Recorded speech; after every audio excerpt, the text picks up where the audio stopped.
Good morning, welcome to నమస్తే నాగేశ్వర్. సమకాలీన రాజకీయ అంశాలు, లేటెస్ట్ పొలిటికల్ అప్డేట్స్ అందించడానికి మనతో పాటుగా సీనియర్ సంపాదకులు, ప్రముఖ ఎనలిస్ట్ ప్రొఫెసర్ నాగేశ్వర్ గారు సిద్ధంగా ఉన్నారు. సార్ నమస్తే. సార్ ఆపరేషన్ సింధూర్ సక్సెస్ అని ఒక రకంగా మాట్లాడే పరిస్థితి, ఆపరేషన్ సింధూర్ తర్వాత జరుగుతున్న పర్యవసానాలు మరొక వార్త వస్తుంది. దీన్ని ఏ రకంగా చూడాలి? సింధూర్ అనే ఆపరేషను మోదీకి ప్లస్ అయిందా, మైనస్ అయిందా? అంటే it takes time to really analyse. ఎందుకంటే ఇప్పుడిప్పుడే ప్రశ్నలు మొదలవుతున్నాయి. అవును, ఎందుకంటే ఇప్పటిదాకా భావోద్వేగం ఉంటుంది. ఎందుకంటే అందరి దృష్టి పాకిస్తాన్ సంగతి తేల్చాలి అని, పాకిస్తాన్ పైన సహజంగానే ఉండేటువంటి ఒక భావోద్వేగం ఉంటుంది పాకిస్తాన్ వ్యతిరేకంగా. ఇప్పుడు థింగ్స్ సెటిల్ అవుతున్న కొద్దీ క్వశ్చన్స్ మొదలవుతాయి. ముఖ్యంగా ఎందుకు ఈ చర్చ జరుగుతుంది అంటే, ఇవాళ కూడా మీరు నమస్తే తెలంగాణలో అవును, మోడీ మస్క భారత్ ఉంది, వ్యూహాత్మక వైఫల్యము అవును అంటూ వివిధ విశ్లేషకుల వ్యాఖ్యల్ని, కాలమిస్టులను కోట్ చేస్తూ వార్త వచ్చింది. అవును సార్. ఎందుకు ఈ ప్రశ్న ఉత్పన్నమవుతుంది అంటే, దేశంలో ఏర్పాటైన ఒక వాతావరణం, నరేంద్ర మోడీ ప్రభుత్వం తీసుకున్న నిర్ణయం, ఈ రెండింటి మధ్య ఒక రకమైన గ్యాప్ కనబడుతుంది. దేశంలో ఏర్పడినటువంటి వాతావరణం ఆ మాటకొస్తే మోడీ అభిమాన పరివారమే ఏర్పాటు చేసిన వాతావరణం.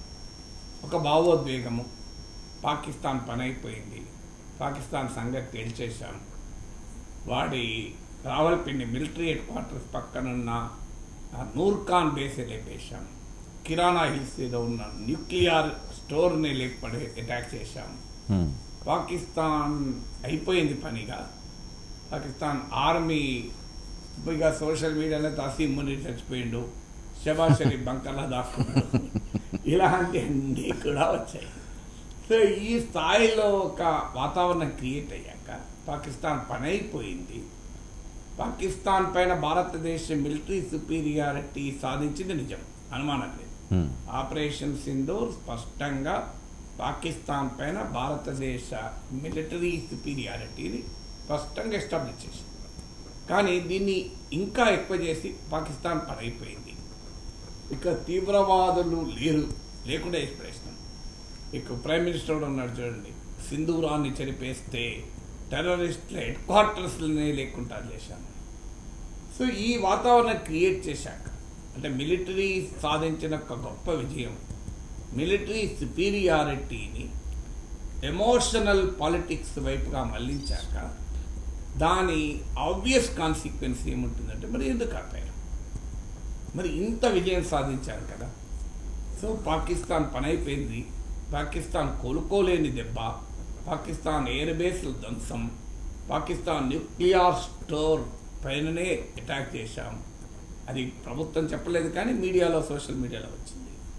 పాకిస్తాన్ ఆర్మీలో విభేదాలు, అసీం మునీర్ పైన తిరుగుబాటు దాదాపు ఏ పరిస్థితి, పాకిస్తాన్ ప్రజలే తీవ్రంగా ప్రభుత్వాన్ని, ఆర్మీని ప్రశ్నిస్తున్నారు. పాకిస్తాన్ ప్రపంచవ్యాప్తంగా ఐసోలేట్ అయింది. ఆఖరికి ముస్లిం దేశాలకు కూడా పాకిస్తాన్కు మద్దతుగా రాలేదు. Chinese made air defence Pakistan కాపాడలేకపోయింది. F-16 JF చైనీస్ మేడ్ యుద్ధ విమానాల్ని కూలగొట్టారు. మన S-400 ఎయిర్ డిఫెన్స్ వ్యవస్థ, మన ఆకాష్ ఎయిర్ డిఫెన్స్ వ్యవస్థ అద్భుతంగా రెసిస్ట్ చేశాయి. అసలు టెర్రర్ హెడ్ క్వార్టర్స్ మునీర్కి, బహవల్పూర్ని అటాక్ చేశాం. పాకిస్తాన్ పని అయిపోయింది అనే వాతావరణం ఏర్పడ్డాక మరి ఎందుకు ఆపారనే క్వశ్చన్ ఆటోమేటిక్గా వస్తుంది. అవును, ఎందుకు ఆపడం కరెక్టా కాదా అని నన్ను అడిగితే అది వ్యూహాత్మక నిర్ణయం, అది ప్రభుత్వ ప్రెరగేటివ్. మనము స్టూడియోలో కూర్చొని డిసిషన్ తీసుకోలేము అన్నది నా స్టాండ్. ఎందుకంటే మనకున్న ఇన్ఫర్మేషన్తో పోలిస్తే ప్రభుత్వానికి చాలా ఇన్ఫర్మేషన్, అందువల్ల ప్రభుత్వం వ్యూహాత్మకమైన అంచనా వేసే, కాల్పుల విరమణ దేశ హితమని భావించే బహుశా నిర్ణయం తీసుకొని ఉంటుంది అని నమ్మతాను కదా. సో ఎప్పుడైతే ఈ క్రియేట్ చేసిన భావోద్వేగ వాతావరణం, జింగోయిజం అంటారే, సో ఆ రకమైన భావోద్వేగ వాతావరణం సడన్గా తీసుకున్న నిర్ణయం, ఈ లోపల ట్రంప్ వ్యాఖ్యలు ఒక వాతావరణాన్ని అయితే క్రియేట్ చేశాయి. మంచి అవకాశాన్ని వదులుకున్నామా అని.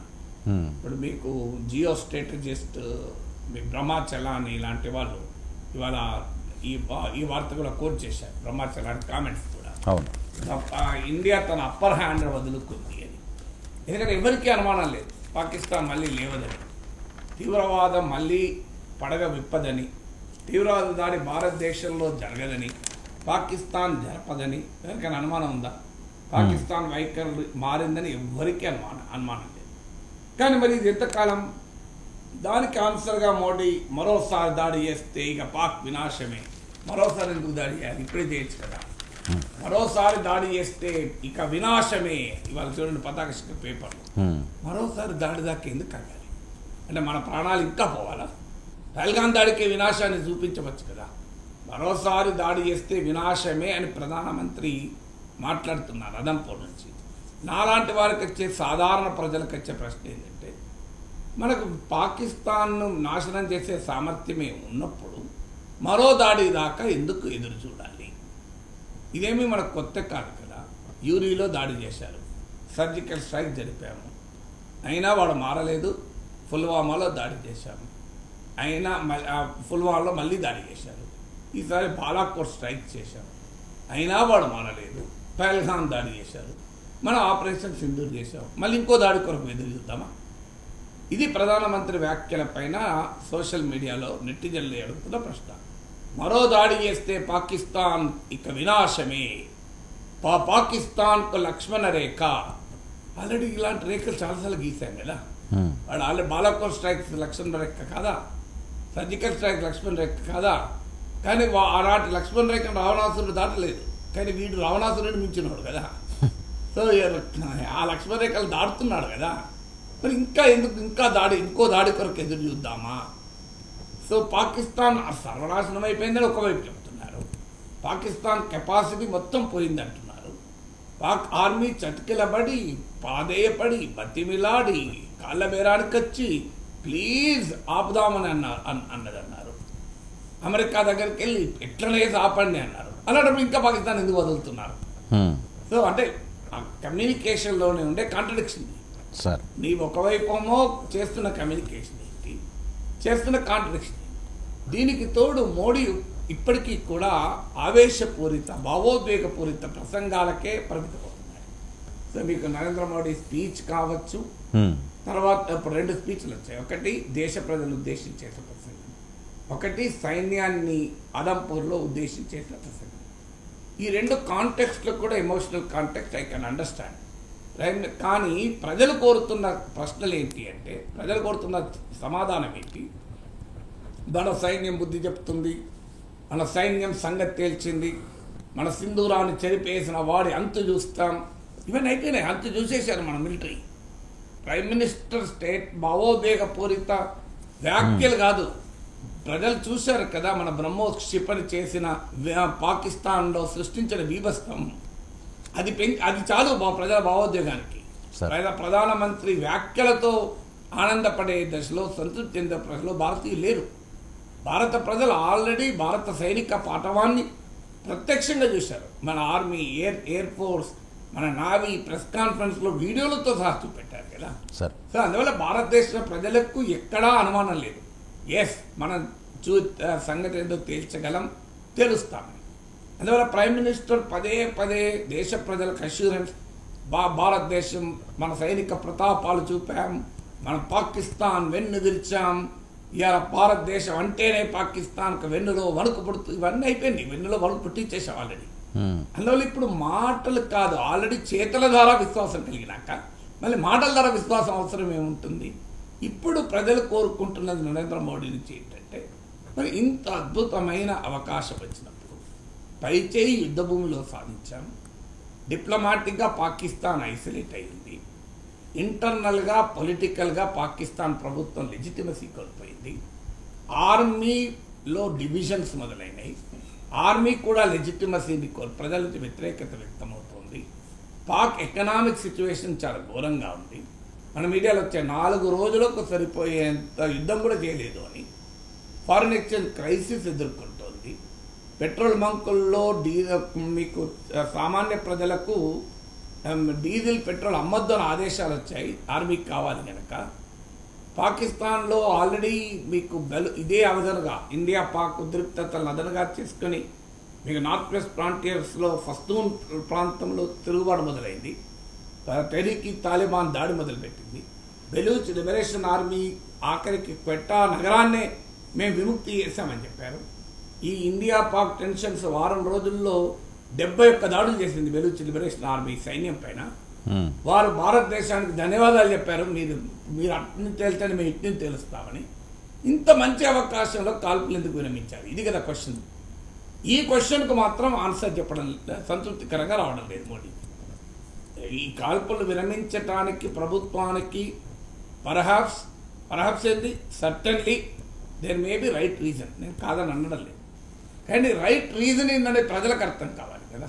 ప్రజలకు అర్థం కానప్పుడు, ప్రజలకు అర్థం చేయించినప్పుడు ఒకవైపు మీ పరివారమే పెద్ద ఎత్తున భావోద్వేగ వాతావరణం క్రియేట్ చేసి ఇక ఇదే అదను పాక్ ఆక్రమిత కశ్మీర్ను కైవశం చేసుకోవాలి, పాకిస్తాన్ అసలు భూమి మీదనే లేకుండా చేయాలి అని చెప్తున్నప్పుడు మరి ఇదేంటి కాల్పుల విరమణ అని ఈ ప్రశ్న మోడీని తీవ్రంగా వేధిస్తుంది. మామూలుగా లేదు. వాస్తవంగా నాలాంటి వారు కాల్పుల విరమణ నరేంద్ర మోడీ ప్రభుత్వం తీసుకోవడం, ఆ ప్రభుత్వము వ్యూహాత్మకంగా ఆలోచించే చేసి ఉంటుంది. It is the governments prerogative, మనం కాదు నిర్ణయించాల్సిందంటే నన్ను కూడా అడుగుతున్నారు, ఏంటో మీరు కూడా ఎందుకు సమర్థిస్తున్నారు మోడీ నిర్ణయాన్ని? మోడీ ఇంత లెట్ డౌన్ చేశాడు కదా కంట్రీని. నరేంద్ర మోడీ సరెండర్ మోడీ అని చెప్పి అటాక్ జరుగుతోంది, మీరు తప్పంటున్నారు. మోడీ రాజీ పడ్డారన్నదాన్ని ఒప్పుకోవడం లేదు. ఇదేంటి అని నా పైన అటాక్ లేదు, రివర్స్ ట్రోలింగ్. ఎందుకంటే ప్రజల్లో ఆ రకమైన భావోద్వేగం ఉంది. ఎందుకంటే ఎప్పుడైనా లా ఆఫ్ డిమినిషింగ్ రిటర్న్స్ అంటారు. మీరు ప్రతిసారి భావోద్వేగ ప్రసంగాలతోనే రాజకీయం చేస్తానంటే జనం యాక్సెప్ట్ చేయరు. లా ఆఫ్ డిమినిషింగ్ రిటర్న్స్ కాదు, లా ఆఫ్ నెగటివ్ రిటర్న్స్ మొదలవుతుంది. ఇది ఎక్కడి దాకా వెళ్తుంది? ఇప్పుడు పార్లమెంట్ సమావేశం, ప్రైమ్ మినిస్టర్ స్వభావం చూస్తే ఆయన ఎవరికి ఆన్సర్ ఇవ్వడు. డైరెక్ట్గా నేను ప్రజలతోనే మాట్లాడుతూ అంటాడు. కాల్ పార్టీ మీటింగ్ పెట్టలేదు, పార్లమెంటు సెషన్ జరపమంటే జరపడం లేదు. మీకు సైనికులను ఉద్దేశించి ప్రసంగించడం, దేశ ప్రజలు ఉద్దేశించి ప్రసంగించేటప్పుడు స్ట్రాటజిక్ అఫైర్స్ పైన డిస్కషన్స్ ఉండవు. ప్రజలకు ఎమోషనల్గా ప్రిపేర్ చేయడము, ప్రజలకు కాన్ఫిడెన్స్ ప్రిపేర్ చేయడమే అవుతుంది. అందువల్ల ఆ ఉపన్యాసాల్లో ఈ ప్రశ్నలకు ఎందుకు ఆన్సర్ ఇవ్వలేదు అని అడగలేము. మరి ఏదో ఒక ప్లాట్ఫామ్లో prime minister should be accountable to the nation. ప్రభుత్వము ప్రజలకు జవాబుదారీగా ఉండాలి కదా. మీరు ఎందుకు కాల్పుల విరమణ జరిపారు? అందులో ఇంత బ్రహ్మాండమైన ఆపర్చునిటీ మనకు వచ్చాక సహజంగా యుద్ధ భూములు ఈ స్థాయిలో అడ్వాంటేజ్ కాదు. ఈ స్థాయిలో అడ్వాంటేజ్ వచ్చాక మన సైన్యం పౌరుష ప్రతాపాల ముందు పాక్ సైన్యం నిలబడలేని పరిస్థితిలో, పాకిస్తాన్ ఆర్థిక సంక్షోభంలో కూరుకుపోయిన పరిస్థితిలో, రాజకీయంగా తీవ్రమైన వ్యతిరేకత, డిప్లొమాటిక్గా ఐసోలేట్ అయి ఇంటర్నల్ సిచ్యువేషన్ పాక్ ముక్కలయ్యే పరిస్థితి ఉండగా ఎందుకు వదిలేశారు? శత్రువుని ఇలా వదిలేయడం ఏంటి అనేటువంటి ప్రశ్న దేశభక్తియుత భారతీయులందరిలోనూ కలుగుతుంది. కాస్త వ్యూహాత్మక అంశాలు అర్థం చేసుకొని బుద్ధిజీవులకు కాస్త ఏమన్నా నిర్ణయం బహుశా ప్రభుత్వానికి అన్ని ఆలోచించే చేసి ఉంటుంది. ఆ strategic decisions, war is never hour objective. యుద్ధం చేయాలని మనం వెళ్ళలేదు. యుద్ధం పాకిస్తాన్ అంతం చేయడం అనేది ఆపరేషన్ సింధు లక్ష్యం కాదు. పాకిస్తాన్లో ఉన్న తీవ్రవాద స్థావరాల్ని మాత్రమే మనం అటాక్ చేద్దామని వెళ్ళాం. వాడు మన మిలిటరీ పైన అటాక్ చేస్తే మళ్ళీ మిలిటరీ పైన రియాక్ట్ అయ్యాం తప్ప మన విధానమే నాన్ ఎస్కలేటరీ, మన విధానమే ప్రపోర్షనేట్, మన విధానమే మెజర్డ్. అందువల్ల పాకిస్తాన్ ఎప్పుడైతే వెనక్కు తగ్గిందో, కారణాలు ఏదైనా అమెరికా ఒత్తిడా, సొంత ప్రాబ్లమా, కారణాలు ఏదైనా లేదు, యుద్ధ భూమిలో జరిగిన పరాభవమా, వెనక్కు తగ్గినాక మనం కూడా ఆపాము. This is the correct decision అని కాస్త వ్యూహాత్మక అంశాలు అర్థమైన వారు సంజాయించుకుంటారు కావచ్చు. కానీ సగటు భారతీయుని నీవే కదా రెచ్చగొట్టింది, నీ పరివారమే రెచ్చగొట్టింది కదా. పాక్ ఆక్రమిత కశ్మీరీకి మిగిలింది అఖండ భారత్, పాకిస్తానే కాదు అఖండ భారత్. ఇక ఇంకా పైకి వెళ్ళాలి. ఇలా మీరు రైజ్ చేసిన తర్వాత వాళ్ళే అడుగుతున్నారు ప్రశ్న, నేను అడగడం లేదు. ఇప్పుడు ఈ భావోద్వేగపూరితమైన ప్రశ్నలు అడుగుతున్నది ఎవరు? మోడీ అభిమానులే, మోడీ వ్యతిరేకులు కాదు అడిగేది. మోడీ అభిమానులు బీజేపీని అభిమానించేవారు అడుగుతున్నారు, వేరే వాళ్ళు కాదు. వేరే వాళ్ళు అవకాశం తీసుకుంటారు, ఇక మొదలవుతుంది ఆట. ఇక ఆట మొదలు కాకుండా ఉండదు కదా, యుద్ధం ఆగిపోయింది కదా, రాజకీయం మొదలు కావాల్సిందే కదా. సార్ సో అందువల్ల ఇప్పుడు ప్రతిపక్షాలు కూడా ప్రశ్నిస్తున్నాయి. ఇందులో అమెరికా జోక్యం చాలా సీరియస్ అంశంగా మారిపోయింది. అంటే దాకా భారతదేశం స్ట్రాటజిక్ అటానమీ నిలబెట్టుకుంటూ వచ్చింది. కాశ్మీర్ విషయంలో ఏ అమెరికన్ ప్రెసిడెంట్ కూడా సాహసం చేయలేకుండా ఆపగలిగింది. ఇండియా కాశ్మీర్ ఇష్యూని ఇంటర్నేషనలైజ్ చేయకుండా ఆపింది. పాక్ ఆక్రమిత కాశ్మీర్ను కైవశం చేసుకోవాలని ప్రజలు భావిస్తుంటే కాశ్మీర్ సమస్యను తీసుకెళ్లి ప్రపంచం చేతిలో పెట్టి ట్రంప్ మధ్యవర్తిత్వానికి ఎగబడుతుంటే ప్రధానమంత్రి పరోక్షంగా కూడా ట్రంప్ మాటల గురించి మాట్లాడతలేడు. పరోక్షంగా, ప్రత్యక్షంగా మాట్లాడకపోతే డిప్లొమాటిక్ నైసిటీస్ అడ్డమస్తాయేమో. ఆయన ట్రంప్ దగ్గర నైసిటీ ఏమున్నది? ట్రంప్ ఎట్లా మాట్లాడుతున్నాడు? లెట్స్ స్టార్ట్ అని అంటే ఆగిపోయింది దెబ్బకు. ట్రేడ్ చెయ్యా అని బెదిరిస్తే దెబ్బకు ఆగిపోయినారు. మీరు కనుక యుద్ధం కంటిన్యూ చేస్తే నేను ట్రేడ్ చెయ్యా, యుద్ధం ఆపితే మీతో మరింత ట్రేడ్ చేస్తా. ట్రేడ్ ఇంత బ్రహ్మాండంగా ఎవడాపింది? నాలా ఎవరు పెంచుకోలేదు. న్యూక్లియర్ వారే ఆపేసిన ట్రేడ్తో అని. ఇండియా లాంటిది, భారత్ లాంటి ఒక గొప్ప దేశాన్ని 10 రూపాయల కొరకు ట్రేడ్ కొరకు యుద్ధం ఆపాము అనే స్థాయికి అమెరికా అధ్యక్షుడు అవమానకరంగా మాట్లాడుతుంటే ఇక్కడ మన ప్రధానమంత్రి ఎందుకు రెస్పాండ్ కారు? ఎందుకు మన విదేశాంగ మంత్రి రియాక్ట్ కారు? ఎవరు రియాక్ట్ అయితే లేరు. ప్రభుత్వ వర్గాలు స్టేట్మెంట్లు ఇస్తున్నాయి. అమెరికా వ్యాఖ్యలు నిజం కాదు, ట్రంప్ వ్యాఖ్యలు. ఇదా మన రెస్పాండ్ కావాల్సిన తీరు. What prevents Narendra Modi to tell openly, a mister Trump you are wrong, mister Trump you are wrong అని డైరెక్ట్గా అనలేడు అనుకోండి, డిప్లొమాట్ నైసిటీస్. ఇండైరెక్ట్గా చెప్పచ్చు, India will never surrender it strategic autonomy. వ్యూహాత్మక స్వయం ప్రతిపత్తిని భారతదేశం ఎప్పుడూ వదులుకోదు. ఈ దేశ సార్వభౌమాధికారం పైన మాకు ఎవరి సాయము అవసరం లేదు. సశక్తి పైన ఆధారపడి మా దేశ భూభాగాన్ని మేము కాపాడుకుంటాం.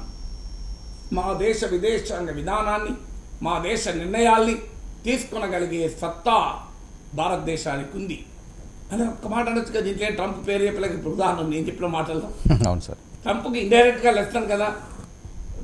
సో కాల్పులను జరపాలన్నా, కాల్పులను విరమించాలన్నా అది సార్వభౌమాధికారంతో భారత్ తీసుకునే నిర్ణయం. భారతదేశ ప్రయోజనాలకు ఏది ఉపయోగమో ఆ నిర్ణయం తీసుకుంటుంది. ఎప్పుడు ఏం చేయాలో భారత్కు వేరే వాళ్ళు చెప్పాల్సిన అవసరం లేదు. భారత్ చేయగలుగుతుంది, చేసి చూపుతుంది. భారతదేశ సామర్థ్యం ఇప్పటికైనా ప్రపంచానికి అర్థం కావాలి అని చెప్పచ్చు కదా. ఈ దగ్గర ట్రంప్ మాటలేదు, కానీ ట్రంప్ పదమే వాడలేదు. కానీ ట్రంప్కే కాదా ఇది ఆన్సర్. కానీ ఈ రకంగా కూడా సమాధానం చెప్పడం లేదు. అదే అన్ఫార్చునేట్. ట్రంప్ వ్యాఖ్యల పైన ప్రధానమంత్రి స్థాయిలో there is absolutely no direct or indirect reaction. ఇది అనేక అనుమానాలకు దారితీస్తుంది. అందుకే కాల్పుల విరమణ ఎందుకు ఆపారు? పాక్ ఆక్రమిత కశ్మీర్ను స్వాధీనం చేసుకునే దాకా కంటిన్యూ ఎందుకు చేయలేదు? దానికి వ్యూహాత్మక కారణాలేంటి? మరో తీవ్రవాద దాడి వరకు కూడా మనము ఆగుదామా? ఆగాల్సిన అవసరం ఏంటి? పాకిస్తాన్ నుంచి ఏ అష్యూరెన్స్ వచ్చింది తీవ్రవాదాన్ని ఎగుమతి చేయమని? ఆఖరికి పహల్గాం దాడికి పాల్పడిన వారు కూడా ఇప్పటికీ దొరకలేదు కదా. మీరు ఎందుకు అర్ధాంతరంగా ఆపారు అన్న ప్రశ్నకు దేశ ప్రజలు కోరుకుంటున్నారు ఒక సంతృప్తికరమైన సమాధానం. ఇది ఇప్పటికీ కూడా తప్పు చేశారు, కాల్పడున్నానా అనే స్టాండ్ నేను తీసుకోవడం లేదు. ప్రభుత్వం తీసుకునే నిర్ణయం ఇస్ అ గవర్నమెంట్ ప్రెరగేటివ్ అంటున్నాను. గవర్నమెంట్కి అన్ని సంపూర్ణ వివేకంతోనే తీసుకొని ఉంటుందనే నమ్ముతున్నాను. కానీ ఈ ప్రశ్నలకైతే ఆన్సర్ చెప్పాలి కదా దేశ ప్రజలు. రెండవది, అమెరికా జోక్యాన్ని భారత్ అనుమతించిందా? అమెరికా జోక్యాన్ని అనుమతిస్తే ట్రంప్ నిన్న కూడా సౌదీ ఇన్వెస్ట్మెంట్ ఫోరంలో మాట్లాడుతూ అంటున్నాడు, భారతదేశ స్ట్రాటజిక్ అటానమీని మనం వదులుకున్నామా? అమెరికాకు రాజీ పడుతున్నామా? మనము పాకిస్తాన్తో అంశాన్ని, కశ్మీర్ అంశాన్ని అమెరికా చేతిలో పెట్టామా? ఇది చాలా ప్రమాదకరం కదా దేశానికి అనే ప్రశ్నలు దేశ ప్రజలు అడుగుతున్నారు, దేశ రాజకీయ వ్యవస్థ అడుగుతుంది. రాబోయే కాలంలో ఇదొక మేజర్ పొలిటికల్ డిబేట్గా మారబోతుంది. ఆ కాంటెక్స్ట్లో మోడీ సంతృప్తికరంగా సమాధానం చెప్పలేకపోతే దీనికి పరిష్కారం మళ్ళీ భావోద్వేగాలతోనే ఉపన్యాసాలు ఇస్తానంటే I don't think the stage has gone. భావోద్వేగాలతో ప్రజలు సంతృప్తి పడరు, యాక్షన్స్తో సంతృప్తి పడతారు. యాక్షన్ చూసిన ప్రజలు ఉపన్యాసాలతో సంతృప్తి పడరు. సార్ ఈ న్యూక్లియర్ అంశం ఏంటి సార్? లక్షల మంది ప్రాణాలు కాపాడారని ట్రంప్ అనడం దానికి సంబంధించి అంటే అమెరికా వాదన ఏంటంటే మాకు ఇంటెలిజెన్స్ సమాచారం ఉంది, పాకిస్తాన్ న్యూక్లియర్ అటాక్ వెళ్ళవచ్చు అనే అనుమానం వెళ్తుంది అనే సమాచారం మాకుంది, అందుకే మేము ఇంటర్ఫియర్ అయ్యామనేది అమెరికా వాదన. ఎందుకంటే మీకు మిలియన్స్ ఆఫ్ పీపుల్ డెత్ ఆపానండి. అవును, అంటే ఈ సాంప్రదాయ వార్ఫేర్లో ఇప్పుడు మనం రాఫెళ్లతో, వాడు F-16లతో, మనము ఇంకో యుద్ధ విమానంతో, వాడు ఇంకో యుద్ధ విమానంతో వస్తే బిలియన్ చావరు కదా. అవును, మిలియన్స్ ఆఫ్ పీపుల్ చావును ఆపాను అంటున్నాడు. మిలియన్స్ ఆఫ్ ప్రజలు ఎప్పుడు చనిపోతారు? ఓన్లీ అణుయుద్ధంలోనే చనిపోతారు, ఇంకెక్కడ చనిపోరు. సో అందువల్ల ఈ అణ్వస్త్రాల వాడకం దాకా వెళ్ళింది. ఆ ఇంటెలిజెన్స్ ఇన్ఫర్మేషన్ వచ్చాకనే అమెరికా ఇంటర్ఫియర్ అయింది అనేది అమెరికా వాదన, ట్రంప్ వాదన. సో మన భారత ప్రభుత్వం దానిపైన కామెంట్ చేయలేదు. ఈవెన్ మీడియాలో వచ్చింది, పాకిస్తాన్ న్యూక్లియర్ మెటీరియల్ స్టోర్ను కూడా అటాక్ చేశారు. అంటే కిరాణా హిల్స్ అనే పేరు కూడా వచ్చింది. దానిపైన మన డైరెక్టర్ ఎయిర్ ఆపరేషన్స్ అడిగితే, ఓహో అక్కడ న్యూక్లియర్ స్టోర్ ఉందా, thank you for informing bus అన్నాడు. చాలా చాలా చాలా తెలివిగా అన్నాడు, కరెక్ట్ అప్రోచ్ అది. సో దాన్ని ధృవీకరించలేదు, కొట్టిపారేయలేదు, దాన్ని చాలా చమత్కారంగా సమాధానం చెప్పాడు. దాని వండర్ఫుల్ రెస్పాన్స్. ఓహో థ్యాంక్ యూ ఫర్ ఇన్ఫార్మింగ్ అది అక్కడ న్యూక్లియర్ ఫెసిలిటీ ఉందా అన్నాడు. సో అందువల్ల పాకిస్తాన్ న్యూక్లియర్ అటాక్ సిద్ధపడుతుంటే ఇండియా తాను ఏం చేయబోతున్నానో కూడా మన ఎయిర్ ఫోర్స్ ఇండికేషన్ ఇచ్చింది. అంటే నూర్ఖాన్ ఎయిర్ బేస్ని అటాక్ చేయడం ద్వారా రావల్పిండి సమీపంలో పాకిస్తాన్ న్యూక్లియర్ ఆర్సనల్ అణ్వాయుధాల సంబంధిత అంశాలు ఉన్న ప్లేసెస్లో సమీపంలో కూడా అటాక్ చేశాం. ఇది నీకు గ్లోబల్ మీడియాలో, సెక్షన్స్ ఆఫ్ గ్లోబల్ మీడియా వస్తున్న కథనం. అంటే ఇండైరెక్ట్గా పాకిస్తాన్కి ఏం మెసేజ్ ఇచ్చాం, నీవు గనక న్యూక్లియర్ బటన్ ప్రెస్ చేయబోతుంటే ఆ సమాచారం మాకు ముందే వస్తుంది అంత చూస్తాం, అంతు చూడగలిగే కెపాసిటీ మాకుంది అని మన ఎయిర్ అటాక్స్ ద్వారా ఎస్టాబ్లిష్ చేశాం. అదైతే స్పష్టంగా ఎస్టాబ్లిష్ చేశాం. పాకిస్తాన్లో ఏ ప్రాంతానైనా మేము అటాక్ చేయగలం. ఎందుకంటే బహవల్పూర్లో మనకు Jaish Mohammed headquarters attack చేశాం. మునీర్కేలో లాహోర్ సమీపంలో ఉన్న దాన్ని అటాక్ చేశాం. ముజఫరాబాద్లో టెర్రరిస్ట్ బేస్ అటాక్ చేశాం. నియర్లీ నేను చదివిన వరకు 970 కిలోమీటర్ దూరం రెండింటి మధ్య. అది ఎగ్జాక్ట్గా ఎంత దూరం ఉన్నా 100 కిలోమీటర్ దూరం, అంతవరకు నిజం. ఇదే కాకుండా లాహోర్ను, కరాచీ వీటిపై కూడా గురిపెట్టాను. సో అందువల్ల క్లియర్గా పాకిస్తాన్కి ఏం మెసేజ్ ఇచ్చామంటే, నీ అణ్వాయుధాలు ఏమీ రహస్యం కాదు. పాకిస్తాన్ వద్ద ఉన్న అణ్వాయుధాలు అమెరికాకు తెలుసు, చైనాకు తెలుసు. అమెరికాకు చైనాకు తెలిసాక ప్రపంచానికి కూడా తెలుస్తాయి కదా. సో ఇద్దరు తెలిసాక మూడో వ్యక్తి తెలవడం అనేది ఆశ్చర్యం ఏమి ఉండదు. సో అందువల్ల పాకిస్తాన్ అణ్వాయుధాలు రహస్యమేమీ కాదు. సో ఆ రహస్యం ఏది కాదు గనక మాకు కూడా తెలుసు, మాకు క్రెడిబుల్ ఇంటెలిజెన్స్ కూడా ఉంది. న్యూక్లియర్ నో ఫస్ట్ యూజ్ అనేది మన విధానం. అంటే ముందుగా మేము అణ్వాయుధాలు ప్రయోగించమని, అవసరం వస్తే దాన్ని రివైవ్ చేసుకుంటామని గత కొన్నేళ్లుగా మన సంకేతాలు పంపుతున్నాం. That is not a standard. Nuclear doctor అనేది ఎవాల్వ్ అవుతుంది తప్ప స్టాటిక్గా ఉండదు. సో న్యూక్లియర్ అటాక్స్ని ప్రియంప్ట్ చేసే దానికి కూడా న్యూక్లియర్ అటాక్ ఉండవచ్చు. So nuclear no first use అని మనము స్వచ్ఛందంగా మనపైన మనం పెట్టుకున్న నియమం. పాకిస్తాన్కి ఆ నియమం లేదు. అందువల్ల ఇండియా విల్ నాట్ హెసిటేట్. అంటే మా పైన అణుదాడి చేస్తారు, భారత్ పైన అణుదాడి చేస్తామంటూ పాకిస్తాన్ వాడు బెదిరింపుడు. పాకిస్తాన్ మంత్రి హనీఫ్ అబ్బాసీ, మా దగ్గర 130 అణ్వాయుధాలు ఉన్నాయి, అవన్నీ భారత్ వైపే చూస్తున్నాయి, వాటిని మేము డిస్ప్లేకు పెట్టుకోలేదు అన్నాడు. పాకిస్తాన్ రక్షణ మంత్రి కూడా అన్నాడు న్యూక్లియర్ ఆప్షన్ ఉంటుంది అని. రష్యాలో పాక్ రాయబారి కూడా అన్నాడు ఫుల్ స్పెక్ట్రమ్ వార్కు మేము సిద్ధము, అన్ని రకాల ఆయుధాలు సిద్ధము. వాస్తవంగా పాకిస్తాన్ కూడా బాగా తెలిసి ఏంటంటే కన్వెన్షనల్ వార్ఫేర్లో పాకిస్తాన్ నిలబడలేదు. యుద్ధం అంటూ వస్తే మనకు నష్టం జరుగుతుంది.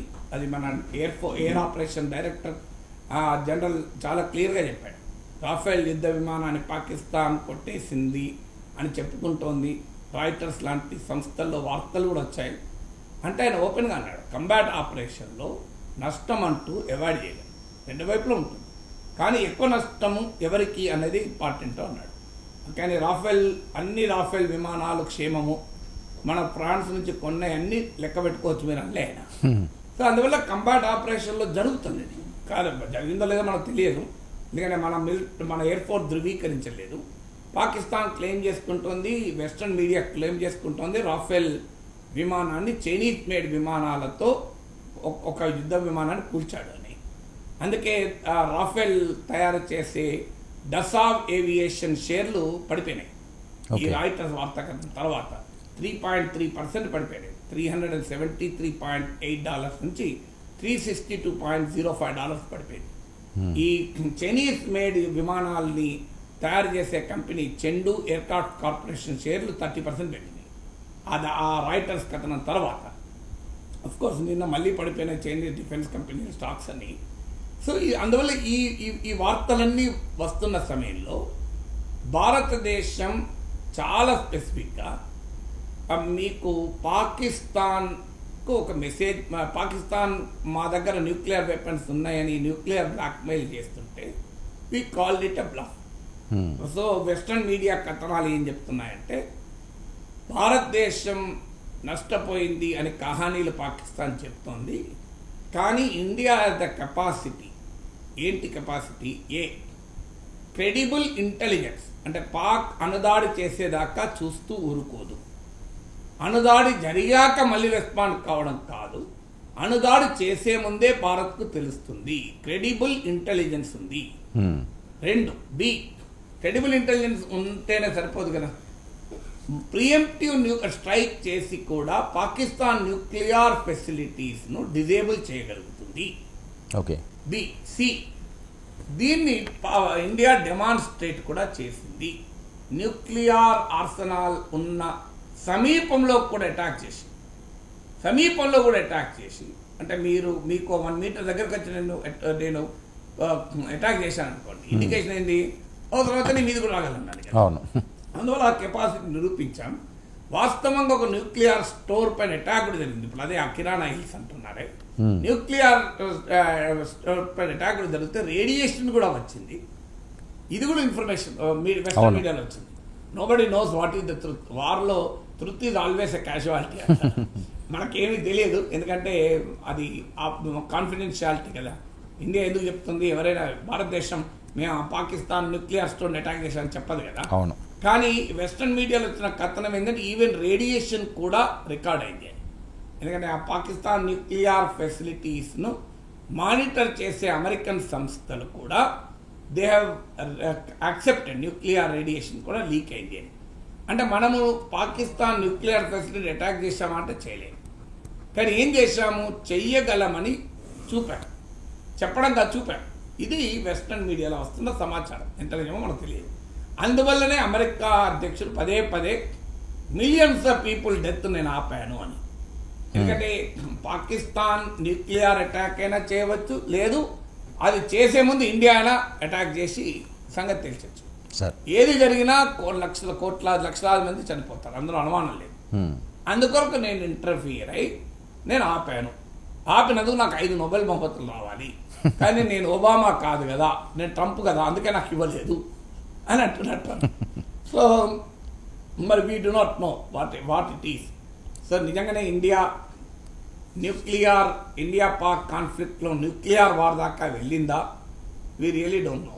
సో ఇప్పటిదాకా భారత్ పాక్ ఘర్షణ వచ్చినప్పుడల్లా అణ్వాయుధాల బూచి చూపి పాకిస్తాన్ రక్షించబడుతోంది. సో ఇప్పుడు కూడా మరోసారి అణ్వాయుధాల బూచి చూపి అమెరికా సహకారంతో బయటపడిందా? పాకిస్తాన్ డెసిమేట్ అయ్యే పరిస్థితి, పాకిస్తాన్ తుడుచుకుపట్టుకుపోయే పరిస్థితిలో పాకిస్తాన్ అమెరికా సహకారంతో కాపాడబడిందా అనే ప్రశ్న అయితే జరుగుతుంది. సార్ మరొక అంశం ఏంటి Bharat Pak dinner offer? So Trump నిన్న సౌదీ ఇన్వెస్ట్మెంట్ ఫోరంలో మాట్లాడుతూ అన్నాడు, నిజమే నేను ఆపాను యుద్ధాన్ని, స్టాప్ అంటే ఆపేశారు, నేను ట్రేడ్ చేయ మీతో అంటే దెబ్బకు ఆపేశారు. సో ఆపినందుకు నేను ట్రేడ్ ఎక్కువ చేస్తున్నా, సో ట్రేడ్ను నాలాగా ఎవరు వెపన్గా వాడుకోలేదు, ఇక అంత అయిపోయింది నా ప్రశాంతం. సో అదిగా మిగిలింది ఏంటంటే ఇద్దరికి Indian and Pakistan prime ministers very great people, very common sense ఉన్న వాళ్ళు, చాలా మెచ్యూర్డ్, వెరీ స్మార్ట్ పీపుల్. ఇక వాళ్ళిద్దరు డిన్నర్ పిలిచినే లేట్ అన్నాడు. సో మా మార్క్ రుబియో వాళ్ళని బహుశా డిన్నర్కి ఇన్వైట్ చేస్తాడు అన్నట్టు మాట్లాడాడు. కానీ ట్రంప్ చమత్కారంగా మాట్లాడినా there is very serious message ఇది సార్. ఏంటి, అమెరికా మధ్యవర్తిత్వంలో భారత్ పాక్ చర్చలు ఇదే జరిగితే ప్రమాదకరం. భారతదేశము పాకిస్తాన్ల మధ్య చర్చలకు ఆస్కారమే లేదని మన ప్రధానమంత్రి చెప్తున్నాడు. చాలా స్పష్టంగా చెప్పాడు కదా, trade and blood talks, terror and talks cannot go together, terror and talks cannot go together అంటూ భారత ప్రధానమంత్రి చెప్తున్నాడు. భారత ప్రధానమంత్రి ఇచ్చిన స్ఫూర్తితో పాకిస్తాన్కు మద్దతు ఇచ్చిన తుర్కీయే అజర్బైజాన్లకు మన భారత ప్రజలు టూరిస్ట్ ప్రోగ్రాంలను టికెట్లను క్యాన్సిల్ చేసుకుంటున్నారు. మన టూరిస్ట్ కంపెనీలు ట్రావెల్ ఏజెన్సీలు కూడా మేము తుర్కీయకు అజర్బైజాన్కు బుకింగ్ ఆపుతామని ప్రకటించారు. ఎందుకంటే అజర్బైజాన్కు మీకు ఈ లాస్ట్ 10 yearsలో మీకు 5,000% పెరిగింది ఇండియన్స్ వెళ్ళడం. 2014లో 5,000 మంది అజర్బైజాన్కి వెళ్తే ఇప్పుడు 2,40,000 దాకా వెళ్ళారు 24లో. అంటే నియర్లీ 5,000% పెరిగింది అజర్బైజాన్కు. It also tourist location. అలాగే తుర్కీకు 176% పెరిగింది. 2014లో తుర్కీకి వెళ్ళిన భారతీయులు 1,20,000 మంది, 2024లో 3,30,000 మంది వెళ్ళారు. అంటే తుర్కీ అండ్ అజర్బైజాన్లో టూరిజంలో ఇండియా ఇది మేజర్ కంటింజెంట్. కానీ ఈ తుర్కీ అజర్బైజాన్ పాకిస్తాన్ మద్దతుగా ఉన్నాయి ఈ కాన్ఫ్రంటేషన్. అందుకే తుర్కీ అజర్బైజాన్ మేము వెళ్ళము అని భారతీయులు అంటున్నారు, మేము తీసుకెళ్ళము అని ట్రావెల్ ఏజెన్సీస్ అంటున్నాయి. Terror and trade cannot go together అని, terror and talks cannot go together, water and blood cannot go together అని ప్రైమ్ మినిస్టర్ అంటుంటే, travel and talks blood cannot go together అని మన వాళ్ళు అంటున్నారు. అందువల్ల ఇలాంటి పరిస్థితుల్లో మరి డిన్నర్ ఏంది, తమ వ్యాపార ప్రయోజనాలకు కూడా వదులుకొని టూరిస్టులను తీసుకెళ్ళము అని మన ట్రావెల్ కంపెనీలు చెప్తుంటే ఇంకా డిన్నర్ డిప్లొమసీ ఏంటి అనే క్వశ్చన్ వస్తుంది. Again government of India has to answer. So ఇప్పుడు ఒక భారతదేశం ఏమంటుంది, అసలు తీవ్రవాదాన్ని ఆపేదాకా చర్చలే లేదు పాకిస్తాన్తో అని క్లియర్గా చెప్పారు కదా. ఈవెన్ సింధు నదీ జలాల ఒప్పందాన్ని కూడా నిలిపివేసాం, దానిలో మార్పు లేదంటున్నారు. దానికి మధ్యవర్తిగా ఉండి 1960లో ఈ ఒప్పందానికి కుదిర్చిన వరల్డ్ బ్యాంక్ ఇవాళ ఈ మధ్య ప్రకటించాడు. వరల్డ్ బ్యాంక్ ప్రెసిడెంట్ ఇండియాకి వచ్చాడు, అజయ్ బంగా అని, ఆయన ఇండియన్ ఆరిజిన్, ఉత్తరప్రదేశ్లో పర్సనల్ ప్రోగ్రాంకి వచ్చాడు. సో అదే బంగా ప్రకటించాడు, మాకు సంబంధమే లేదు, మేము సహకరించామంతే తప్ప మళ్ళీ మేము మధ్యవర్తిగా నిలబడి దీన్ని సెట్ చేసే పని మాది కాదు అని చెప్పేశారు. సో అందువల్ల భారత ప్రభుత్వము ఇంత ఖచ్చితంగా మేము పాకిస్తాన్తో చర్చలే ప్రసక్తి లేదు, పాకిస్తాన్ తీవ్రవాదాన్ని అంతం చేసేదాకా భారత ప్రభుత్వం అంటోంది. ఒకవేళ చర్చలంటూ జరిపితే పాక్ ఆక్రమిత కశ్మీర్ పైన చర్చలు అని మనం చెప్తున్నాం. బట్ ట్రంప్ ఏమో డిన్నర్ పిలుస్తాం ఇద్దరిని అంటున్నాడు. దేశ చరిత్రలో ఇలా జరగలేదా? అనేక ఉదాహరణలు ఉన్నాయి. కార్గిల్ యుద్ధాలు చూసాం, ఆగ్రాలో పర్వేజ్ ముషర్రఫ్, అటల్ బిహారీ వాజ్పేయిల కరచాలనము చూశాం, తీవ్రవాద దాడుల్ని చూశాం, నవాజ్ షరీఫ్ ఇంటికెళ్ళి నరేంద్ర మోడీ భోజనం చేసి కూడా చూశాం, నవాజ్ షరీఫ్ తల్లికి పాదాభివందనం చేసి భారతీయ సాంస్కృతిక వారసత్వాన్ని మోడీ నిలిపాడని చెప్పి కీర్తించడము చూశాం. నవాజ్ షరీఫ్ మనమరాలు పెళ్లికి మోడీ గెస్ట్గా వెళ్ళి ఆఫ్ఘనిస్తాన్ నుంచి ఈవెన్ ఇన్ఫర్మేషన్ కూడా ఇవ్వకుండా ఫ్రెండ్ ఇంటికి వెళ్ళడానికి ఇన్ఫర్మేషన్ ఏంటి అని ఒక మెసేజ్ అట్లా ఈవెన్ పాకిస్తాన్కు ముందుగా ఇన్ఫర్మేషన్ కూడా వెళ్ళకుండా ప్రైమ్ మినిస్టర్ వెళ్ళాడు. ముందుగా ఇన్ఫర్మేషన్ ఇవ్వకుండా ఎందుకు వెళ్ళాడంటే సర్ప్రైజ్ గెస్ట్గా వెళ్ళాడు. సర్ప్రైజ్ గెస్ట్గా ఎందుకు వెళ్తారు అంటే ఒక మెసేజ్ మాకు అంత క్లోజ్ అని.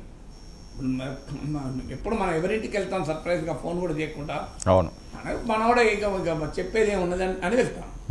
సో అంత క్లోజ్నెస్ ఉన్నది మాకు పాకిస్తాన్తో.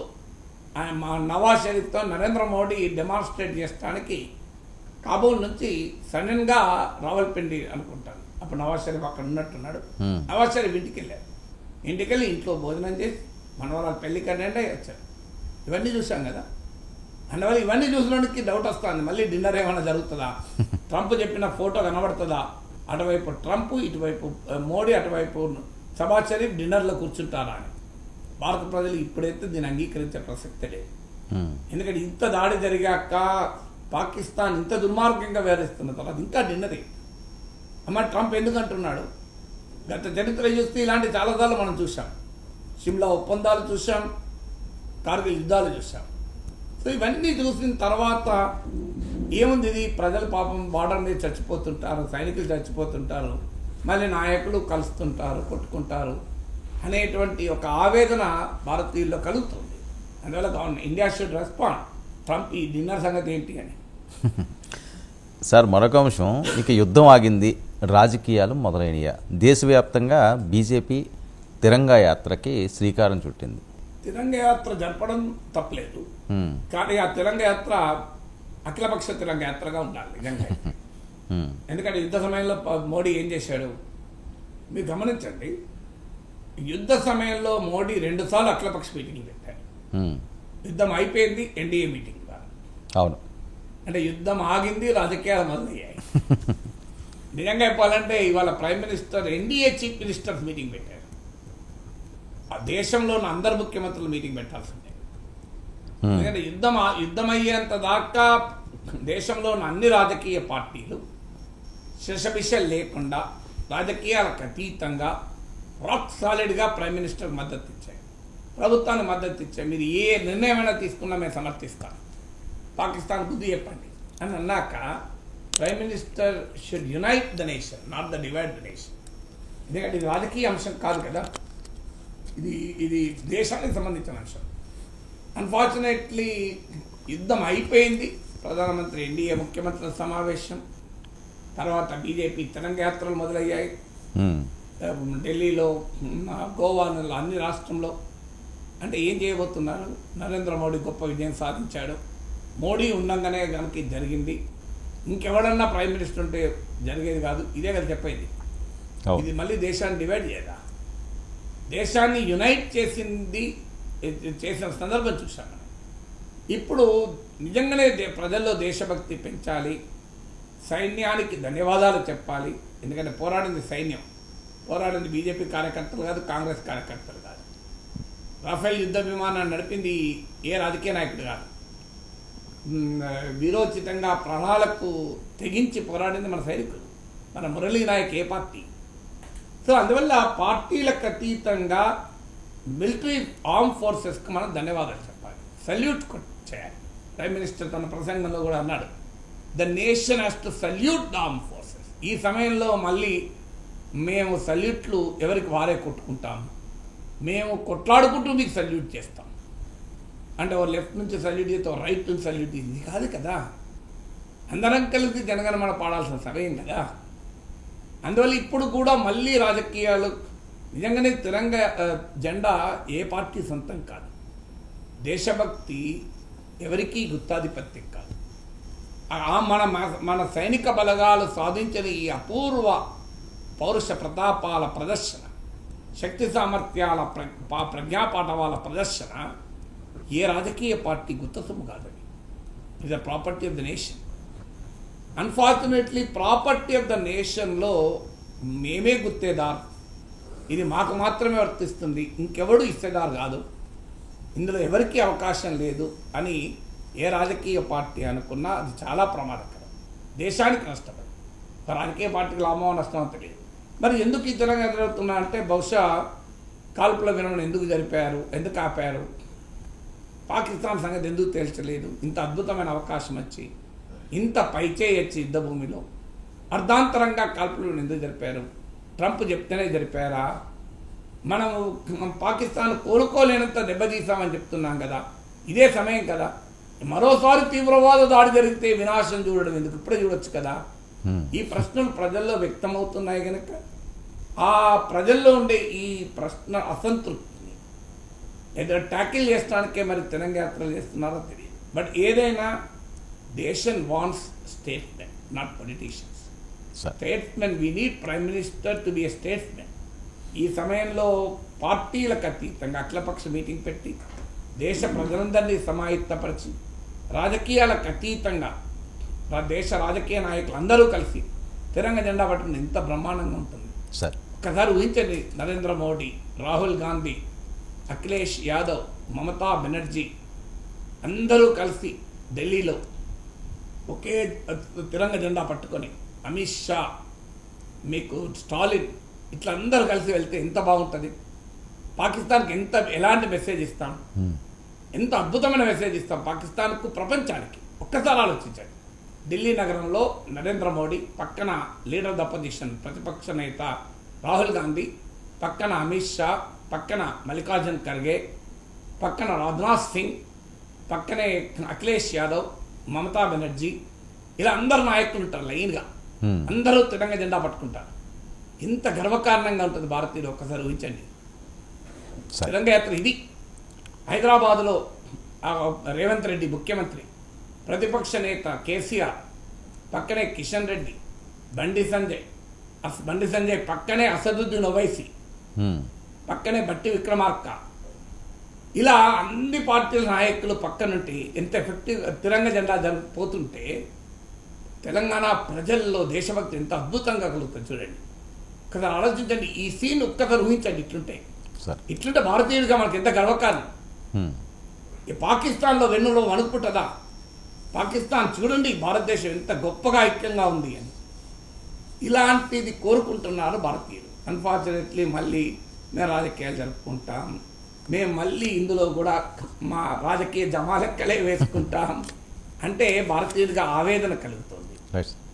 తిరంగ జెండా 140 కోట్ల భారతీయుల సమిష్టి వారసత్వం. దాన్ని విభజించకండినే కోరుకుంటున్నాం.